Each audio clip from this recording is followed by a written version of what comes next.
मैं हूं साक्षी और आप इस वक्त देख रहे हैं एनपीएस बुलेटिन। आज के बुलेटिन में हम जानेंगे कि राष्ट्रीय राजधानी नई दिल्ली वायु प्रदूषण से निपटने के लिए क्या योजना तैयार कर रही है। जानेंगे राष्ट्रीय अल्पसंख्यक आयोग के बारे में। देखेंगे भारत के शोधकर्ताओं द्वारा वेस्ट वाटर ट्रीटमेंट के लिए इजाद किए गए समाधान के बारे में। याद करेंगे 2 दशक पहले सुपर पावर अमेरिका में हुई आतंकवादी घटना के बारे में। आइए खबरों को विस्तार से जानते हैं हमारे सहयोगियों से।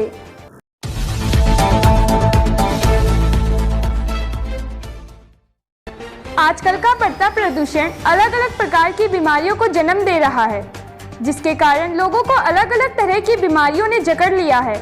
इस प्रदूषण का असर हमारे नगरों महानगरों पर सबसे अधिक पड़ रहा है, जिसमें से देश की राजधानी नई दिल्ली एक है। इस प्रदूषण को नियंत्रित करने के लिए नई दिल्ली सरकार ने कुछ योजनाएं तैयार की हैं।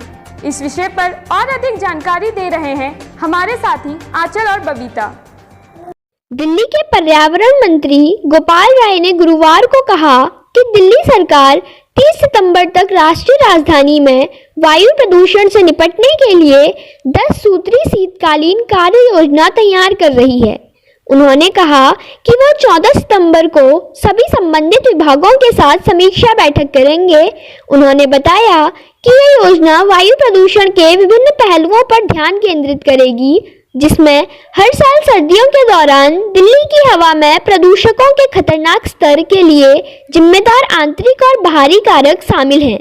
दिल्ली में वायु प्रदूषण के लिए जिम्मेदार कुछ कारकों में पराली जलाना, वाहनों से होने वाला उत्सर्जन, सड़क और निर्माण कार्य में उत्पन्न धूल, कचरा जलाना और प्रदूषण के हॉटस्पॉट का खराब प्रबंधन शामिल है।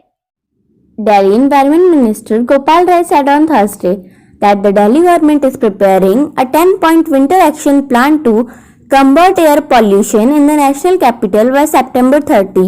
He added that he will hold a review meeting with all departments concerned on September 14. The minister explained the plan will focus on different aspects of air pollution, including internal and external factors responsible for hazardous level of pollutants in Delhi's air during winters every year. Some of the factors responsible for air pollution in Delhi are stubble burning, vehicular emission, road and construction dust, waste burning and poor management of pollution hotspots.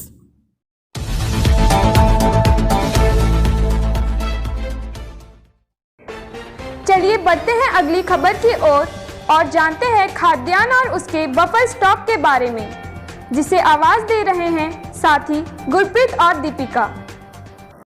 भारतीय खाद्य निगम के गोदामों में गेहूं और चावल का buffer stock सामान्य से 2 गुना ज्यादा है। केंद्र सरकार ने 2018 से रिकॉर्ड मात्रा में खाद्यान्न की खरीद और भंडारण किया है, फिर भी किसानों को उनकी फसल का उचित मूल्य नहीं मिल रहा है और देश की आबादी के एक बड़े हिस्से की खाद्यान्न तक पहुंच नहीं है। इस बीच कृषि लागत और मूल्य आयोग ने केंद्र सरकार को पंजाब और हरियाणा के बजाय अन्य कृषि राज्यों से लाभकारी कीमतों पर फसलें खरीदने की सिफारिश की है। कृषि विशेषज्ञों का मानना है कि यह सिफारिश उन किसानों की मांग का समर्थन करती है जो अपनी फसल के लिए न्यूनतम समर्थन मूल्य की मांग कर रहे हैं। आयोग ने अपनी हालिया रिपोर्ट रबी फसलों के लिए मूल्य नीति में मार्केटिंग सीजन 2022 से 23 में चेतावनी दी है कि गेहूं और चावल की खुली खरीद के कारण अनाज का भंडारण बफर स्टॉक से अधिक हो गया है। इसने केंद्र सरकार से एमएसपी पर किसानों से खाद्यान्न खरीदने की सिफारिश की है। Buffer stock of wheat and rice in Food Corporation of India godowns double the normal. The union government has procured and stored record amount of food grains since 2018. Yet, farmers have not been getting a fair price for their crop, and a huge part of the country's population is unable to access the food grains. Meanwhile, the Commission for Agricultural Cost and Prices has recommended the union government to purchase crops at remunerative prices from other agricultural states instead of just Punjab and Haryana. Agricultural experts believe the recommendation supports the demand of farmers who have been asking for a minimum support price for their crop. The Commission warned in its recent report Price Policy for Rabi Crops the marketing season 2022 to 2023 that the grain storage has exceeded the buffer stock due to open procurement of wheat and rice. It has recommended the union government to procure food grains from farmers at MSP.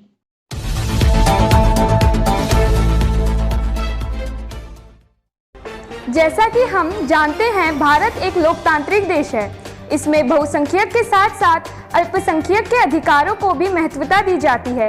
इसलिए राष्ट्रीय अल्पसंख्यक आयोग को बनाया गया था और हाल ही में इसके एक नए अध्यक्ष चुने गए हैं। ये खबर साझा करने के लिए हमारे साथ हैं साथी साक्षी कांडपाल और मिलन।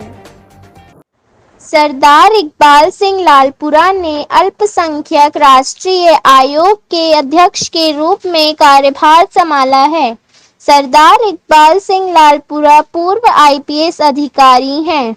राष्ट्रीय अल्पसंख्यक आयोग का कार्य है संघ और राज्यों के अधीन अल्पसंख्यकों के विकास की प्रगति का मूल्यांकन करना, संसद और राज्य विधानमंडलों द्वारा अधिनियमित कानूनों में संविधान में प्रदान किए गए सुरक्षा उपायों यानी सेफगार्ड्स के कामकाज की निगरानी करना है। Sardar Iqbal Singh Lalpura has taken charge as the chairman of National Commission for Minorities. Sardar Iqbal Singh Lalpura are former IPS officer. National Commission of Minorities work is to evaluate the progress of the development of minorities under the union and its states. The minorities, the working of the safeguard provided in the constitution, in laws enacted by parliament and the state legislature.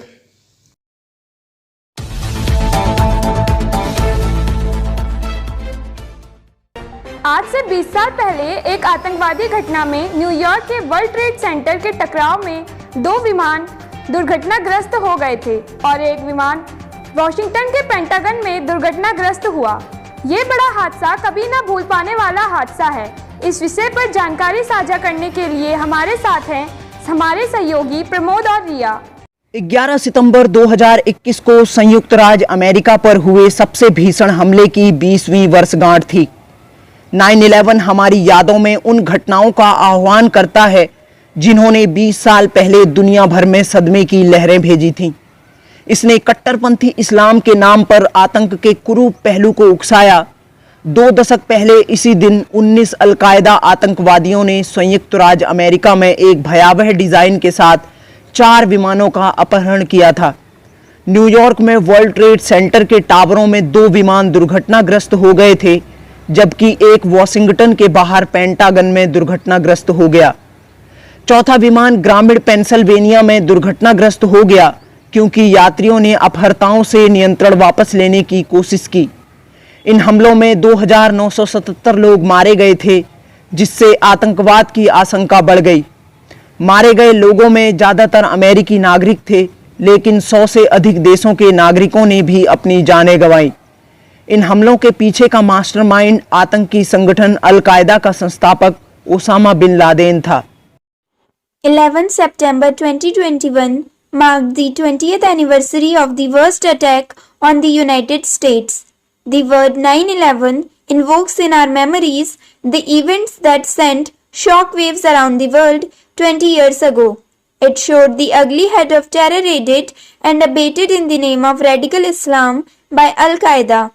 2 decades ago, on 11 September, 19 Al-Qaeda terrorists hijacked 4 aircrafts in United States with a sinister design.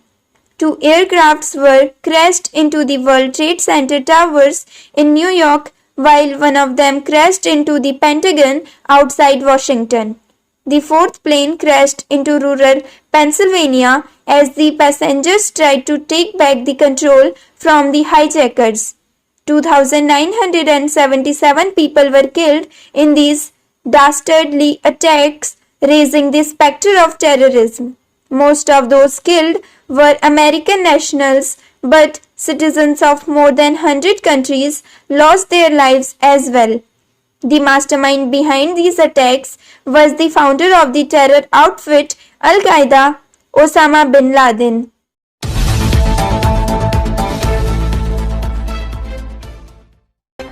आमतौर पर industries और factories से निकलने वाला कचरा जल निकायों में छोड़ दिया जाता है। इस कारण पानी प्रदूषित होता जा रहा है और पीने लायक पानी की मात्रा धरती में कम होती जा रही है। पानी को सही मात्रा में बनाए रखने के लिए भारतीय शोधकर्ताओं ने वेस्ट वाटर के उपचार के लिए एक समाधान विकसित किया है। इस विषय पर और अधिक जानकारी देने के लिए हमारे साथ हैं हमारे साथी सिंपलदीप और अमनदीप। भारतीय शोधकर्ताओं ने वेस्ट वाटर के उपचार के लिए एक बेहतर समाधान विकसित किया है, जो कपड़ा उद्योग से ढाई पानी के जहरीलेपन को समाप्त कर सकता है और इसे घरेलू और औद्योगिक उपयोग के लायक बना सकता है। यह जल उपचार लागत को कम कर सकता है और सूखे क्षेत्रों में पानी के पुनः उपयोग की सुविधा प्रदान कर सकता है। वेस्ट वाटर के उपचार के लिए वर्तमान 3 चरण प्रक्रिया जहरीले औद्योगिक वेस्ट वाटर का उपचार करने में असमर्थ है। Indian researchers have developed an improved wastewater treatment solution that can completely reuse industrial dye wastewater from textile industry, eliminating its toxicity and making it suitable for domestic and industrial usage. It can reduce water treatment costs and facilitate the use of the water in dry regions. The current 3-stage treatment process for wastewater treatment is unable to treat toxic industrial wastewater.